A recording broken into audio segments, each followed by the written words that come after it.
విద్యార్థులందరికీ అట్లానే అధ్యాపకులందరికీ శుభోదయం.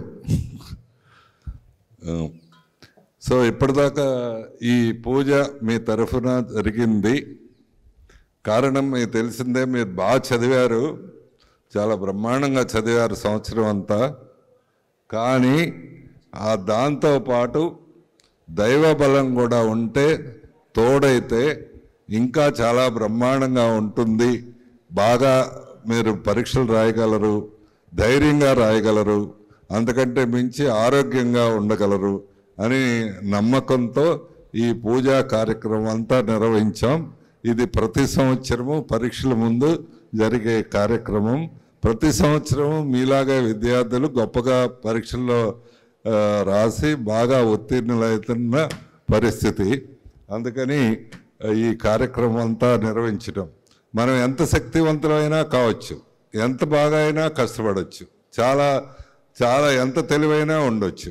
కానీ దానికి తోడు దైవం కూడా అనుకూలిస్తేనే అవన్నీ సానుకూలంగా జరిగే పరిస్థితి. అందుకని చాలా శాస్త్రోక్తంగా ఇప్పటిదాకా పూజ జరిగింది. ఆ భగవంతుడు మీ అందరి మీద మీకు ఆయన ఆశీస్సులు ఉండాలని, మీరు ఆరోగ్యంగా బ్రహ్మాండంగా తెలివిగా ఉండి బాగా పరీక్షలు రాయాలని మనస్ఫూర్తిగా ఆశిస్తున్నాం. అయితే ఈ సందర్భంగా పరీక్షలు ఎట్లా ప్రిపేర్ అవ్వాలి, ఎట్లా రాయాలి, సీనియర్ ఇంటర్ వాళ్ళకి తెలుసు, 2 సార్లు చెప్పాను కాబట్టి. జూనియర్ ఇంటర్ వాళ్ళకి తెలియదు. అందుకని ఇంకోసారి సీనియర్ ఇంటర్ వాళ్ళకి కూడా గుర్తు చేస్తున్నాం. ఇంకొక 5-6 రోజులు ఉంది పరీక్ష మొదలవటానికి. ఈ 5-6 రోజుల్లో మీ ప్రిపరేషన్ ఎట్లా ఉండాలి? ఈ 5-6 రోజుల్లో మీరు ఫైనల్ ప్రిపరేషను చివరిసారిగా ప్రిపేర్ అవుతున్నారు కాబట్టి మీరు బుక్ తీసి చదివితే ఏమీ అవ్వదు, ఏం ఉపయోగం జరగకపోవచ్చు. మామూలు అంతే కదా చేస్తారు. ఆ బుక్ తీసే ముందు రీకాలింగ్ ఎక్సర్సైజ్ అనేది చేయాలి. మీరు ఇప్పటికీ ప్రతి చాప్టరు 2 సార్లు 3 సార్లు చదివారు. దాంట్లో అది చదివి పరీక్ష కూడా రాశారు. అది దాంట్లో ఏమాత్రం గుర్తుంది అనేది మీరు ఒకసారి చూసుకొని మీరు చెక్ చేసుకొని అప్పుడు చదవటం మొదలుపెట్టాలి. ప్రతి చాప్టర్కి ఇది ఒక 5-10 నిమిషాలు అయితే సరిపోతుంది. నాకు ఈ చాప్టర్లో ఏం గుర్తుంది, ఏం గుర్తులేదు అనేది ఒకసారి చూసుకొని అప్పుడు మొదలు పెడితే మీకు అన్కాన్షియస్గా మీ మైండ్ ఏం చేస్తుంటే ఎక్కడైతే మీరు గుర్తు రాలేదో దాని మీద ఫోకస్ అవుద్ది. మీకు తెలియకుండానే జరుగుద్ది. అది నాకు ఇందాక ఇది గుర్తు రాలేదు కదా, ఇది గుర్తుపెట్టుకోవాలి అని. అంతేకాదు, అది ఒట్టిగా చదివితే మీకు గుర్తుండదు. 1-2 సార్లు రాసుకొని చూస్తే ఇంకా చాలా రోజులు బాగా గుర్తుంటుంది. అది చదవటమే కాదు, రాసుకొని చూస్తే బాగా గుర్తుంటుంది. ఇట్లా ఈ పద్ధతిలో చదవాలి చదివేటప్పుడు. రెండవది, ఇంకా తెలివైన పిల్లలు, యావరేజ్ అంతకంటే బాగా ఉండే పిల్లలు మీరు ఇంకో పద్ధతిలో కూడా చదవచ్చు. ఈ టైంలో హారిజాంటల్గా చదవచ్చు. బుక్ అంతా హారిజాంటల్గా, సబ్జెక్ట్ అంతా హారిజాంటల్గా చదవచ్చు. నార్మల్గా మనం వర్టికల్గా చదువుతాం, పైనుంచి కింద దాకా, అవునా? అట్లానే చాప్టర్ తర్వాత చాప్టర్ చదువుతాం. అదే ఒక పద్ధతి, అది అందరు చేసే పద్ధతి. కానీ హారిజాంటల్గా చదవటం అంటే, మీరు ఇప్పుడు ఫిజిక్స్ తీసుకున్నారు అనుకోండి, 2 రోజులే టైం ఉంది దానికి. కానీ ఫిజిక్స్లో ఫస్ట్ చాప్టర్ నుంచి చివరి చాప్టర్ వరకు ఉన్న ఈక్వేషన్లన్నీ ఒకసారి 1 గంట 2 గంటలో చూసి అది చదువుకొని రాసుకోవచ్చు. దాంట్లో ఉన్న డిఫరెన్షియల్ అన్నీ ఒక 30-40 ఉంటాయి, అవన్నీ రాసుకోవచ్చు. దాంట్లో ఉన్న డయాగ్రామ్స్, ఫస్ట్ చాప్టర్లో డయాగ్రామ్ ఉంది, సెకండ్ చాప్టర్లో 2 ఉన్నాయి, థర్డ్ చాప్టర్లో 2 ఉన్నాయి. అట్లా డయాగ్రామ్స్ అన్నీ ఒక దగ్గర రాసుకొని చూసుకోవచ్చు. అంటే దాని అర్థం ఏంటంటే, మీరు ఎట్టి పరిస్థితుల్లో ఏ క్వశ్చన్ ఇచ్చినా skeleton part of the answer తప్పు చేయరు. డెఫినేషన్లో తప్పు చేయరు, ఈక్వేషన్ రాయటంలో తప్పు చేయరు, డయాగ్రామ్ చేయటంలో తప్పు చేయరు, ఇంపార్టెంట్ పాయింట్స్ రాయటంలో తప్పు చేయరు, ఫర్ షూర్. ఇది మామూలు అంటే కష్టం అనిపిస్తుంది, మీరు ట్రై చేస్తే కష్టం. ఇదంతా 1 రోజులో చేయొచ్చు. మీకు 1 రోజు 2 రోజుల టైం ఉంటుంది ప్రతి సబ్జెక్ట్కి, కాబట్టి 1 రోజులో కూడా చేయొచ్చు. సో నాకు ఈ బుక్లో ఉన్న ఈక్వేషన్లన్నీ పర్ఫెక్ట్గా వచ్చు. దీంట్లో ఉన్న డెఫినేషన్లన్నీ పర్ఫెక్ట్గా వచ్చు. That's it, you can make out. So ఇది మీరు ప్రిపరేషన్. దీనికి సరిపడా మీరు హెల్త్ వైజ్ ఏంటంటే రాత్రి 10 లోపల భోజనం చేసి 10 పండుకోవటానికి ట్రై చేయండి. 10 నిద్రపోవటానికి, పండుకోవటం అంటే పండుకొని కబుర్లు చెప్పటం కాదు, నిద్రపోవటానికి ట్రై చేయండి. ఎందుకంటే మీకు నిద్ర చాలా అవసరం, చాలా ఫుడ్ అవసరం, నిద్ర అవసరం. సో అందుకని ఈ పరీక్షలు అయ్యేదాకా మీరు చాలా ఆరోగ్యంగా ఉండాలి. ఇప్పుడు ఆరోగ్యంగానే ఉన్నారు, ఇంకా ఆరోగ్యంగా ఉండాలి. కాబట్టి ఆ టెన్షను స్ట్రెస్ ఏమీ లేకుండా బాగా తిని బాగా నిద్రపోండి. ఏమీ అవ్వదు, nothing will happen for you. ఇది పరీక్ష ముందు మీరు చేయాల్సింది. సరే, పరీక్ష అప్పుడు ఏం చేయాలి అంటే, ఎగ్జామినేషన్ అప్పుడు ఏం చేయాలంటే, ఆ ముందు రోజు 9కి అట్లా పండుకొని 9కి భోజనం అది కంప్లీట్ చేసి 9 కల్లా పండుకోవటానికి ట్రై చేయండి. పొద్దున్నే శుభ్రంగా 5కి లేవండి, ఏం కాదు. ఎందుకు? బాగా నిద్రపోవాలి. ఎందుకు అని అంటే, మీరు ఎగ్జామ్ని ఎఫెక్టివ్గా రాయాలి అంటే ఈరోజు నిన్న చదివింది కాదు, 2 నెలల ముందు చదివింది కూడా గుర్తు రావాలి. 2-3 నెలల క్రితం మీ టీచర్ ఏదన్నా మీ పేపర్ కరెక్ట్ చేస్తా చెప్పింది కూడా గుర్తు రావాలి. అంత ఎఫిషియెంట్గా మైండ్ పనిచేయాలి. అంత ఎఫిషియెంట్గా పనిచేయాలి అంటే మైండ్కి విశ్రాంతి ఇవ్వాలి, రెస్ట్ ఇవ్వాలి. అవును. అయితే ప్రాబ్లం ఏంటంటే, రేపు పరీక్ష అయితే ఇవాళ పండుకుంటే నిద్ర రాదు. కానీ సింపుల్ థింగ్, మీరు పండుకొని బుక్ ఓపెన్ చేయండి, 2 నిమిషాలు నిద్ర వస్తుంది. That's it. మీరు మంచం మీద పండుకొని ఒక బుక్ ఓపెన్ చేయండి, 2 నిమిషాలు నిద్ర వచ్చేస్తే you will have a deep sleep. That's it. Have good sleep. And తర్వాత నెక్స్ట్ డే మార్నింగ్ బాగా శుభ్రంగా స్నానం చేసి బ్రేక్ఫాస్ట్ బాగా చేయండి. ఎందుకు బాగా చేయమంటున్నాను అంటే, మీరు రోజు 11కో 11:30కో లంచ్ మొదలు పెడతారు, తింటారు. కానీ 11:30కి మీరు ఎగ్జామినేషన్ హాల్లో ఉంటారు. కాబట్టి మీకు న్యాచురల్ అలవాటు కాబట్టి ఆకలేస్తుంది. ఆకలేస్తే కోపం వస్తుంది, పరీక్ష మీద అన్నిటి మీద కోపం వస్తుంది. అందుకని అది లేకుండా నార్మల్గా 3 ఇడ్లీ తినేవాళ్ళు 5 ఇడ్లీ 6 ఇడ్లీ తినండి. 2 చపాతీలు తినేవాళ్ళు 3-4 చపాతీలు తినండి, ఏం కాదు. సో బాగా తినండి. సో పరీక్షకి వెళ్ళేటప్పుడు బస్సులో ఒక అరగంట గంట పట్టుద్ది. పుస్తకాలు తీసుకెళ్ళటము, పక్కన అడగటం అవి ఏమీ చేయొద్దు. మీరు పరీక్షకి వాలీబాల్ గేమ్కి ఎట్లా వెళ్తారో, క్రికెట్ గేమ్కి ఎట్లా వెళ్తారో అంత హాయిగా వెళ్ళండి. మీరు చదవటం అంతా సంవత్సరం అంతా చదివారు, కష్టపడి చదివారు, బ్రహ్మాండంగా చదివారు, నథింగ్ విల్ హ్యాపెన్. అవునా? So this is the preparation before the exams, right? తర్వాత ఎగ్జామ్కి వెళ్తారు, హాల్ టికెట్ నంబర్ అది వేస్తారు. వేసిన తర్వాత ఫస్ట్ మీరు చేయాల్సింది ఏంటంటే, ఆ పేపర్ అంతా 2 సార్లు 3 సార్లు చదవండి. That gives a lot of relief. ఎందుకు వస్తుందంటే, ఎల్లుండి ఇప్పుడు ఫస్ట్ ఎగ్జామ్ ఇంగ్లీష్ రాయిపోతున్నారు. ఇంగ్లీష్ మీరు మొత్తం ఎంత చదివారో 200 పేజీలు చదివి ఉంటారు. ఓ 10 ఎస్సేలు, ఒక గ్రామర్ ఒక 20 పేజీలు, ఇంకా ఎనక్డోట్స్ ఇంకొక 20 పేజీలు అట్లా చదివి ఉంటారు. ఈ 200 పేజీలు యూఆర్ లోడెడ్, మీ బ్రెయిన్ లోడ్ అయింది. కానీ మీరు పరీక్ష పేపర్ చూడంగానే రాయాల్సింది ఎంత ఉంటుందంటే 5 పేజీలు రాయాలి అంతే. అంటే ఆ ప్రాసెస్లో ఆ 5-6 మినిట్స్లో ఏమవుతుందంటే, మీకు అవసరం లేదంతా బ్రెయిన్ పక్క తోసేస్తే, ఎక్కడైతే రాయాలో ఏదైతే రాయాలో ఎప్పుడు చదివారు, ఎక్కడ నోట్స్లో ఎక్కడ ఉంది దాని మీద ఫోకస్ అవుద్ది, మీరు బాగా రాయగలరు. You get a relief. మీరు 10th క్లాస్ అప్పుడు చూసుంటారు, కొంతమంది పిల్లలు ఏమవుతుందంటే భయపడిపోయి నిజంగానే భయపడతారు, జబ్బు వస్తుంది, నిజంగానే జబ్బు వస్తుంది, హాస్పిటలైజ్ అవుతారు, సలైన్ కూడా పెడతారు. అవును, వాళ్ళని అట్లా వాళ్ళ పేరెంట్స్ హాలు ఎగ్జామినేషన్ వాళ్ళు తీసుకొస్తారు. కానీ పరీక్ష అయిన తర్వాత వాడు మామూలుగా నడుచుకుంటూ వెళ్తాడు. ఏమైంది ఈ మధ్యలో అంటే, వాడు భయపడిపోయి నేను పరీక్ష ఎట్లా రాస్తానని జబ్బు జ్వరం అన్నీ వచ్చినాయి, పరీక్ష బాగానే రాశాడు కాబట్టి శుభ్రంగా వెళ్ళిపోతాడు బయట. And that happens. ఈ 5-6 నిమిషాల్లో మీరు ఆ పేపర్ చదివేటప్పుడు అవసరం ఉందంతా మర్చిపోతారు, బయటకు వెళ్ళిపోద్ది. ఏదైతే అవసరమో ఏదైతే రాయాలో దాని మీద ఫోకస్ అవుద్ది, అప్పుడు బాగా రాయగలరు. ఇది వేస్ట్ ఆఫ్ టైం కాదు, మీకు చాలా చాలా చాలా టైం సేవ్ అవుద్ది. తర్వాత పేపర్ చదివిన తర్వాత ఏ పేపర్లో అయినా 3 రకాల క్వశ్చన్లు ఉంటాయి. ఒకటి బాగా తెలిసిన క్వశ్చన్లు, రెండో రకము కొద్దిగా ఆలోచించి రాయాల్సిన క్వశ్చన్లు, మూడో రకము అసలు తెలియని క్వశ్చన్లు. ఒకటో అరో తెలియని క్వశ్చన్లు కూడా ఉండొచ్చు. ఐ కాంట్ సే, అంటే మీరు బాగా చదివారు కాబట్టి అట్లాంటిది ఉండకపోవచ్చు, కొంతమందికి ఉండొచ్చు. ఇది 3 kinds ఆఫ్ క్వశ్చన్స్.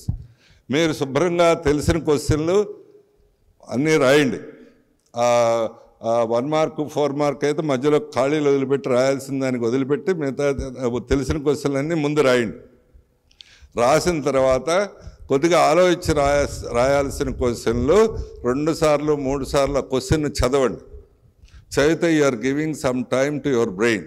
ఎప్పుడన్నా ఒకసారి వినున్నా, ఎప్పుడన్నా ఒకసారి చదివున్నా అది గుర్తొస్తుంది, కాబట్టి అది ఈజీగా రాయగలరు. తర్వాత చివరిలో తెలియని క్వశ్చన్లు ఏదో ఉంటాయి, ఒకటో అరో, అవి కరెక్ట్ ఆన్సర్ తెలియదు, కానీ మీరు అది ఏ చాప్టర్ నుంచో తెలుసు కాబట్టి ఆ చాప్టర్లో మీకు ఏం తెలిస్తే అది రాయండి. ఏదో క్వశ్చన్ ఇచ్చారు ఎలక్ట్రిసిటీలో, కానీ మీకు ఓమ్స్లా తెలుసు, అది రాయండి. ఎప్పుడు అడ్వాంటేజ్ వస్తుంటే ఆ క్వశ్చన్ చాలామంది రాయకపోతే, ఆ క్వశ్చన్ చాలా డిఫికల్ట్ అయితే అటెంప్ట్ చేసిన వాళ్ళందరికీ ఫుల్ మార్క్స్ వేస్తారు. అవును, కాబట్టి మీకు తెలియలేదంటే ఆంధ్రప్రదేశ్లో ఎవరికి తెలిసి ఉండదు, అంతే కదా కదా. సో అందుకని మీరు ఏ క్వశ్చన్ అనాన్సర్డ్గా చేయకుండా, అంటే ఆన్సర్ రాయకుండా ఉండకుండా అన్ని క్వశ్చన్లు ఆన్సర్ చేయండి. ఇది చేయాల్సిన క్వశ్చన్లు ఆన్సర్ చేయాల్సిన పద్ధతి. తర్వాత ప్రాబ్లమ్స్, మ్యాథమెటిక్స్లో ప్రాబ్లమ్స్ ఉంటాయి, ఫిజిక్స్లో ప్రాబ్లమ్స్ ఉంటాయి, కొన్నిసార్లు కెమిస్ట్రీలో ప్రాబ్లమ్స్ ఉంటాయి. ఈ ప్రాబ్లమ్స్ని ఎట్లా ఆన్సర్ చేయాలంటే నార్మల్గా మీరు ఆలోచించే పద్ధతి, ఇది ఎప్పుడైనా చేశానా నేను, మా టీచర్ చెప్పాడా లేదా, ఇది నా నోట్స్లో ఉందా లేదా, ఇట్లా ఆలోచిస్తారు. This is not the correct way to solve the problem. Problem చదివి 1-2 సార్లు చదివిన తర్వాత దాంట్లో ఉన్న డేటా అంతా రాయండి ఆన్సర్ షీట్ మీద. Initial velocity, u final velocity, v acceleration, so much time is to be determine, అట్లా రాయండి. రాసిన తర్వాత మీకు ఐడియా ఈజీగా వస్తుంది ఏ ఫార్ములా ఉపయోగించాలని. That is number 1.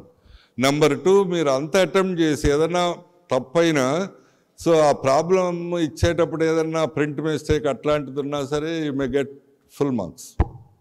So problem మాత్రం అట్లా చదువుతూ ఎట్లా చేశారా, ఇది ఎప్పుడైనా వచ్చా లేదా అట్లా ఆలోచించొద్దు. ముందు దాంట్లో ఉన్న డేటా అంతా వేసి అదంతా ఒకే యూనిట్స్లో మార్చి then you start think. Okay, so ఇది ప్రాబ్లమ్స్ ఆన్సర్ చేసే పద్ధతి. తర్వాత ఇది అంతా ఒక 1/2 hour ముందు అయిపోవాలి. మీరు 3 గంటలు టైం ఇస్తే 2.5 గంటల్లో అయిపోవాలి. సో లాస్ట్ 1/2 hourలో మరి ఏం చేయాలి సార్ అని అంటే చాలా ఉంది చేయాల్సింది. మీరు పేపర్ మొదటి నుంచి చదువుకుంటూ వచ్చి ఏదైనా తప్పులుంటే కరెక్ట్ చేస్తూ ఇంపార్టెంట్ పాయింట్స్ అన్నీ అండర్లైన్ చేయాలి. ఇంపార్టెంట్ పాయింట్స్ అంటే డెఫినేషన్స్ కానీ, ఈక్వేషన్స్ కానీ, లేకపోతే ప్రాబ్లం చేసినప్పుడు మీరు ఏం చేస్తారంటే ఆన్సర్ చేసేస్తారు, మల్టిప్లికేషన్ డివిజన్ చేసి అట్లా వదిలేస్తారు. కానీ కింద స్టేట్మెంట్ రాయాలి, acceleration of the given body so and so అని ఆ స్టేట్మెంట్ రాసి అక్కడ యూనిట్స్ కూడా ఉండాలి. అవును, ఆ స్టేట్మెంట్ రాసి అది అండర్లైన్ చేయాలి. సో అట్లా పేపర్ అంతా ఇంపార్టెంట్ పాయింట్స్ అన్నీ అండర్లైన్ చేయాలి. ఈ అండర్లైన్ బిజినెస్ ఎందుకు, మీరు వాళ్ళేమో క్వశ్చన్లు అడిగారు, మేమేమో ఆన్సర్లు రాసాం. ఇది ఎందుకు అండర్లైన్ చేయాలి అంటే ప్రాబ్లము మీది కాదు, ఎగ్జామినర్స్ది. మీరు సంవత్సరం అంతా చదివారు, 3 hours కష్టపడి పేపర్ రాశారు, కానీ వాళ్ళు ఈ పేపర్ని 2 నిమిషాల్లో దిద్దేస్తారు, 2 minutesలో కరెక్ట్ చేసేస్తారు. 2 minutes. అందుకని సగం మార్కులు వేసుకుంటూ వెళ్తారు. మీకేమో సర్ప్రైజింగ్ ఉంటుంది, నేను అన్నీ రాశాను కదా ఇంటి సగం వేశారు అని. సో అందుకని నార్మల్గా మీకు కొద్దిగా డార్క్గా పడే పెన్ను కొంచెం నార్మల్గా, అంటే పెద్ద తాటికాయ అంత అక్షరాలు కాదు, కొంచెం పెద్ద అక్షరాలు నార్మల్గా రాసి కంటే కొద్దిగా పెద్ద అక్షరాలు రాస్తే it is easy for the examiner to look in to that కదా. సో ఈ చిన్నయే మీ ఏజ్లో చాలా అందంగా చిన్న అక్షరాలు ప్రింట్ లాగా రాస్తే బాగున్నట్టు అనిపించింది, వాళ్ళకేం కనపడదు. అది మామూలుగా అన్నీ రాస్తారు పాయింట్లు, మేము వాళ్ళకేం అండర్లైన్ చేయకపోతే ఏం కనపడదు. అది ప్రాబ్లమ్, వాళ్ళ ప్రాబ్లం అది. But we have to address. వాళ్ళు కదా మార్కులు వేసేది మీకు. ఎగరకుండా ఎగిరితే అసహ్యంగా ఉంటుంది అక్కడ ఇన్యులేట్లకు కానీ అక్కడ మిగతా కాలేజీల వాళ్ళకి కానీ. ఇక్కడికి వచ్చి ఎగరండి, మీ టీచర్లతో సరదాగా ఎంజాయ్ చేయండి, అంత చేయండి. అంతేగా రోడ్డు మీద ఆ పని చేయబాకండి. మీరు వెళ్ళేటప్పుడు కూడా చాలా కాలేజీల వాళ్ళు చాలా మంది ఆ కాగితాలు చించేసి వేస్తారు. But you should not do that. మీరు చాలా డిసిప్లిన్డ్గా వాళ్ళు ఏం చేసినా సరే పట్టించుకోవడం, మీరు హాయిగా ప్రశాంతంగా వెళ్ళాలి. So that is number 1. Number 2 ఏంటంటే, చాలా బాగా చదివిన పిల్లలు ఏదైనా ఒక క్వశ్చన్ పోతే వాళ్ళు చాలా ఫీల్ అయిపోతూ ఉంటారు. అంటే వాళ్ళు మీకు హాఫ్ ఇయర్లీలో 60 out of 60 వచ్చినాయి, క్వార్టర్లీ అంతే వచ్చినాయి, ఎప్పుడూ బాగా చదువుతారు. ఈ పేపర్లో మాత్రం ఒక క్వశ్చన్ పోయింది, నాకు 60 రావు, 55 56 వస్తాయని చాలా డిప్రెసివ్గా చాలా ఫీల్ అయిపోతూ ఉంటారు. అంత ఫీల్ ఏమీ అక్కర్లేదు. మీరు అది అటెంప్ట్ చేసి ఉంటారు, మీకు రాకపోతే చాలామందికి వచ్చి ఉండదు, ఫుల్ మార్క్స్ వస్తాయి. రెండోది, ఒకవేళ నిజంగా ఏదైనా పొరపాటు చేశారనుకోండి, మీరు ఫీల్ అయ్యి డిప్రెసివ్గా ఇది అవ్వాల్సిన అవసరంలా. ఆ 2 మార్కులు నెక్స్ట్ ఎగ్జామ్లో ఎట్లా కాంపెన్సేట్ చేయాలి అనేది ఆలోచించుకోవాలి. This is after the exam. So అది శుభ్రంగా బాగా తిని మళ్ళీ పండుకోండి, హాయిగా రెస్ట్ తీసుకోండి. This is what you have to do after the exam. So మళ్ళీ రిపీట్ చేస్తున్నా. సో మీరు ఇదంతా పూజ చేశారు, సంతోషం. భగవంతుడు మీకు అందరికీ మేలు జరగాలి, బాగా మంచిగా ఆరోగ్యంగా ఉండాలి, బాగా పరీక్షలు రాయాలి. మీ టీచర్లు, మీ తల్లిదండ్రులు ఆశించిన దానికంటే ఎక్కువ రాయాలి. గ్యారంటీగా మీకు ఈ హాఫ్ ఇయర్లీ క్వార్టర్లో 70 అట్లా వస్తే 90 వస్తాయి. పబ్లిక్ ఎగ్జామ్లో మీకు ఇక్కడ 80 వస్తే అక్కడ 95 వస్తాయి, 60 వస్తే అక్కడ 85 వస్తాయి. న్యాచురల్. మీ టీచర్లు అంతా సీరియస్గా వాళ్ళు చూడరు. సో సుమారుగా రాసినా కానీ ఫుల్ మార్క్స్ వేస్తూ ఉంటారు. Don't get worried. మీకు 10% 20% పెరుగుతాయి. సో దాని గురించి అసలు వరీ అవ్వద్దు. సో రాయాల్సిన పద్ధతి ఈ 4-5 రోజులు ఆ రీక్యాపిచులేషన్తో రీకాలింగ్ ఎక్సర్సైజ్ చేస్తూ చదువుకోండి, బాగా నిద్రపోండి, బాగా తినండి. తర్వాత పరీక్ష ముందు కొద్దిగా ఇంకా ఎర్లీగా నిద్రపోండి, బాగా రెస్ట్ తీసుకోండి. పొద్దున్నే లేచి స్నానం చేసి శుభ్రంగా బాగా టిఫిన్ చేసి బయలుదేరండి. సో పరీక్షకి వెళ్ళిన తర్వాత ముందుగా పేపర్ చదవండి మొత్తం ఒక 7-8 నిమిషాలు. ఆ తర్వాత ఈజీ క్వశ్చన్ రాయండి, డిఫికల్ట్ క్వశ్చన్ అదే కొద్దిగా ఆలోచించి రాయండి. చివరిలో తెలియని క్వశ్చన్ ఏదైనా ఉంటే 1-2 రాయండి. చివరిలో మీరు అండర్లైన్ ఇంపార్టెంట్ పాయింట్స్ అన్నీ అండర్లైన్ చేయండి. మ్యాథమెటిక్స్ ప్రాబ్లమ్స్ చేసేటప్పుడు డేటా వేసిన తర్వాత ఆలోచించండి. This is how you have to take the exam. So wish you all the best, good luck. మీరు బ్రహ్మాండంగా రాస్తారు, చాలా గొప్పగా రాస్తారు. నాకు తెలుసు మీరు 50 మంది 75 మంది 460 పైన అంటే 96% పైన ఉన్నారు. It is a big number అసలు for any reason, for any institution. అంతమంది ఉండరు అసలు. 96-97% పైన 75 మంది ఉన్నారు. It's something.